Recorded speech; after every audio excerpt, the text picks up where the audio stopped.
Boy, oh boy, oh boy. I got some people mad at me.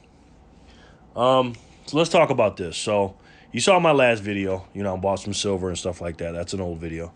And I'll still be trickling in those videos in between the ones that I'm doing today. Today's May 23rd, the day that I'm uploading this video. So let's get on into it. So I put my plan together and I went up to the Nevada Coin and Jewelry and I sold about a third of my silver, roughly. All right.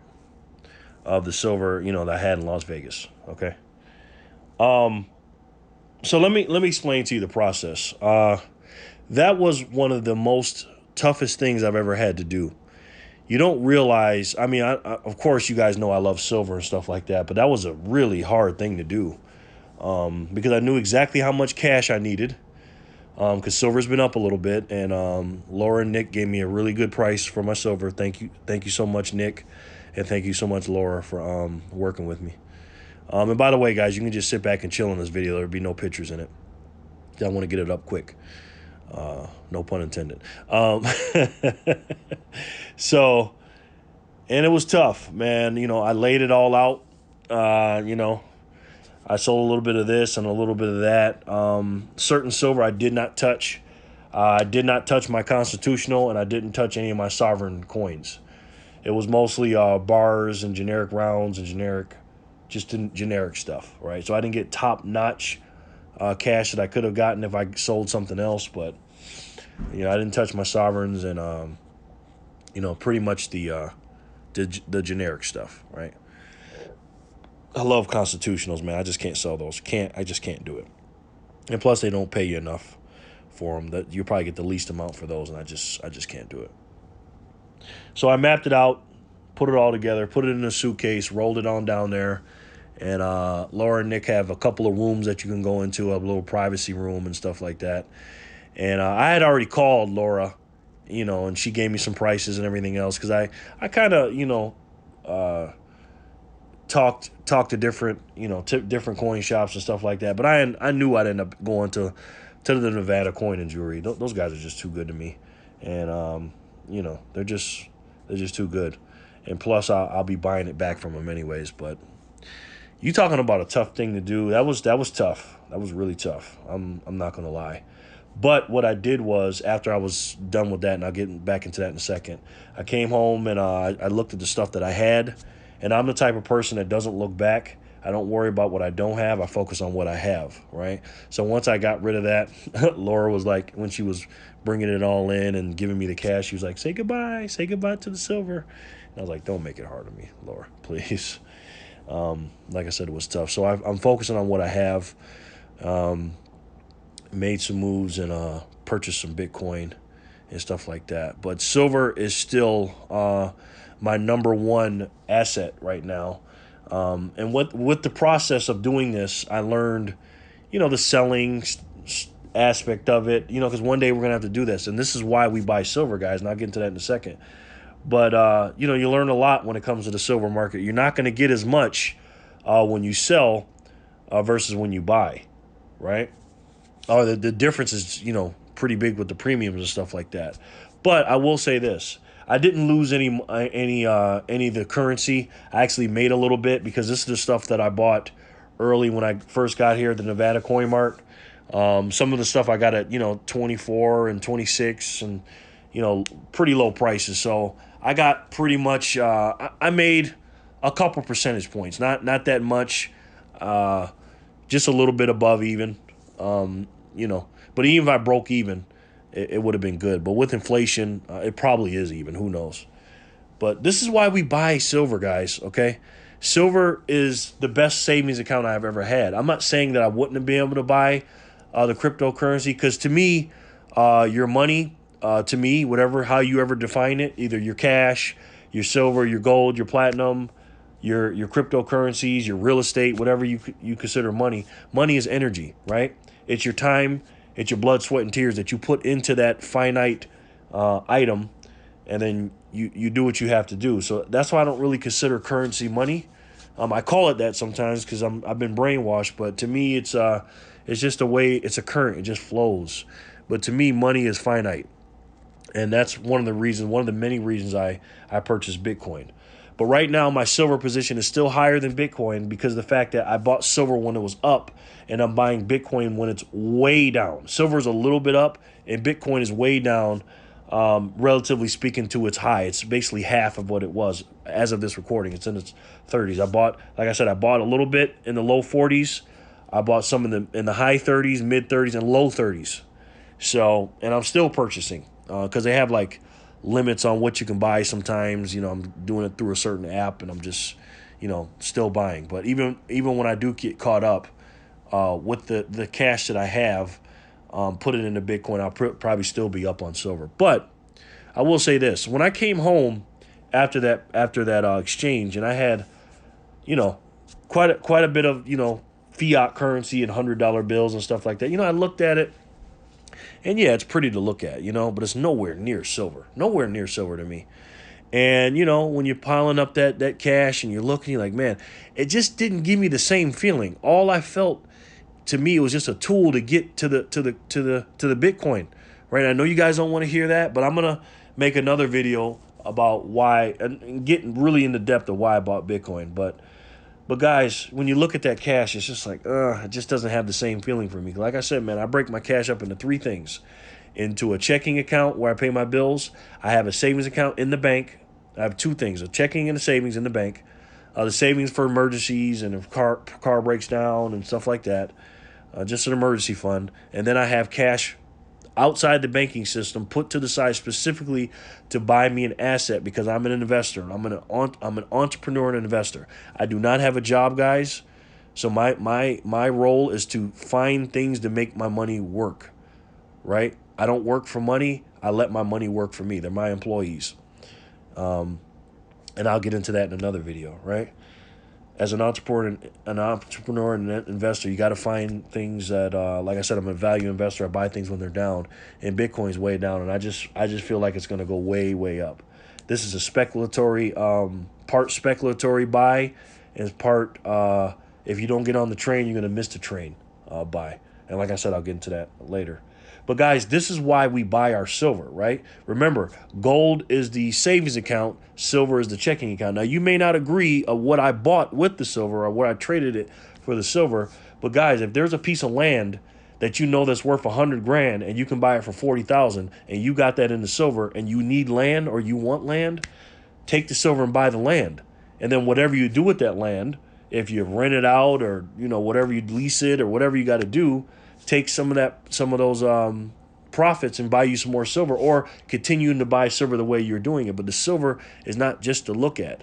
And Laura said that to me. She goes, Jerry, you can't get attached to this stuff, because she could see me when I'm at the counter. She could just see me just looking. She's like, Jerry, it's a tool. And I said, she's right. I can't get emotional about a store of value, of energy. That's all silver is. Well, not all silver is, but that's all our monies are. Our gold, our silver, our platinum, our cryptos, or whatever you consider money. It's a store of our energy, our blood, sweat, and tears into that unit.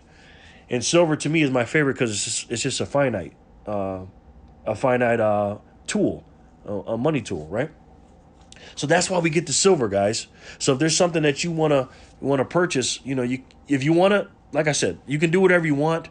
If you wanna bury yourself with it or leave it to your kids or whatever your investment strategy is, do that. But my investment strategy is I use my silver in big purchases. It's almost like a savings / checking account when I buy a big investment outside of my cash. So if I only have a certain amount in fiat cash put to the side, because like I said, that specific fiat cash is for my assets, not the cryptos or the silver or anything else. It's for assets to pay for things that I want to get based off the money and flip it out and stuff like that. But the silver is definitely, it did me right. It did me right. It made me help me transfer it over to some Bitcoin. And I'm very happy about that. I really am. And I believe in what I've done. And I'm not telling you guys what to do, but I will say this, and I'll leave this with you. Charlie Munger is the partner of Warren Buffett in Berkshire Hathaway, one of the smartest men in the world. I mean, this guy is, he's he's almost like Warren Buffett's. He's his right hand man, but he's kind of his mentor because he's a little bit older than Warren Buffett. And he's written and spoke in many books and stuff like that. And he has a book that I really like. It's a big blue book. I think it's called the Almanac of Charlie Munger, Charlie Munger's Almanac or something like that. Really big, thick book. It's like $85. Man, it's just crazy. And in that book, or somewhere else I might have saw it, he basically said, if you have an argument, whatever side of the argument you are on, guys, learn the other side of the argument better than you know your own. Let me say that again. Whatever side of the argument that you have, so if you're a Bitcoin person and just like Bitcoin and don't like silver, look at the silver side and go, all right, let me look at it as if silver is my investment and look at all the good things about it and learn about it better than I know about Bitcoin, and then come back and argue the Bitcoin and silver thing. And I reverse engineered it and took that advice, and that's exactly what I did with Bitcoin. Not in the beginning. I'm going to be honest. I didn't take his advice in the beginning. I was very biased and pretty stupid and closed-minded and naive not to open my eyes and open my mind up to this Bitcoin thing. But the more and more I did the research and I opened my eyes and said, okay, I'm going to look at this Bitcoin like this is it. This is the great stuff. Let me look at the good. Because I already knew all the bad. I knew all the bad from all the haters and the naysayers and stuff like this. But I'll say this, man. Technology is something else, man. This is almost like an alien technology that Bitcoin is. And don't get confused, guys. I'm not going to say what's best or what you should do, but Bitcoin is different than all the other altcoins. They're called altcoins for a reason, alternative coins. The main one is Bitcoin, and that's do your own research. That's all I'm going to tell you guys, okay? I'm not going to tell you what to do. I've read the comments. People are flaming me down there. They're flaming me, But Bitcoin, man, it's something that I learned about, and I wish I would have did it a few years ago, but I didn't. And now that I got almost to the position that I want, as soon as the cash I can transfer it over to where I want, I'm going to set up a recurring payment to purchase Bitcoin while I'm purchasing my silver, because silver is it for me. It's my favorite. But right now, Bitcoin is my second, and silver is my first. But once Bitcoin, if the projections are right, starts going up, it will be my number one asset class. Not because I put more into it. It's just because it's such a volatile, up and down asset for the cash as it's measured, with the silver too, with the cash. It's projected to go up. If it went back up to 64,000 and it doubled where I'm at now, I'd be ahead of silver. And it's projected to do a lot more than 64,000. I don't know what it's going to be. It's all speculatory, but I put my money where my mouth is, and that's where I put. So, guys, I'm going to leave you with this again. If you're in an argument with something else and you hate something else and you like something else, go on the other side and look at it. That's what I did, okay? I'm telling you. I'm not telling you it's going to change your mind about Bitcoin, because it may not. But look at both sides of that argument that you're going against. Look at the good and the bad, and look at the next. I watched all the ones that I could find, as many I could find, haters of Bitcoins, the experts of Bitcoins, and anybody in between. I found them all. I did the same thing with silver. In silver, there's a lot of haters about silver, but now that I know what I know, they can't convince me otherwise, because I know both sides of the argument: silver versus cash, or silver versus gold, or whatever. Silver is my favorite precious metal. Second is platinum. Third is gold, because I did for all three of those asset classes what I told you what Charlie Munger suggests. So, with that being said, guys, I respectfully respect everything you guys have to say about my position. I will not block anybody. You have your right, your opinion. I've had people tell me they're unsubscribing because of what I invested in. People tell me I'm a dead man walking. I've had people tell me all kinds of stuff. But do what you got to do, guys. But I will say this, and I'm going to predict the future here. If you don't get on this train with Bitcoin, in my personal opinion, and based on the research that I have, either you can buy it in the 30s, or you can try to buy it at a much, much higher rate, because cryptocurrency, specifically Bitcoin, is on gold and silver side. Yes, it might take a little bit away from gold and silver, but the end of the day, the enemy, guys, the enemy is the fiat currency. They're the ones stealing our time, the government, and our energy by the inflation and taking away our purchasing power. But when you buy finite items like silver, platinum, gold, and crypto, particularly Bitcoin. That's the fight we need to all fight and stand up against the vicious tyranny of the cash and the powers that be. All right, guys, thank you so much for watching. I really appreciate it.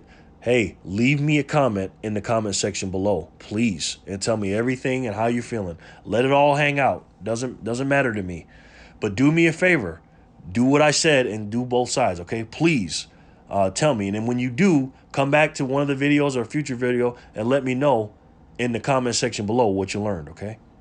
Also, guys, if you like this video, hit the like button only if you like it.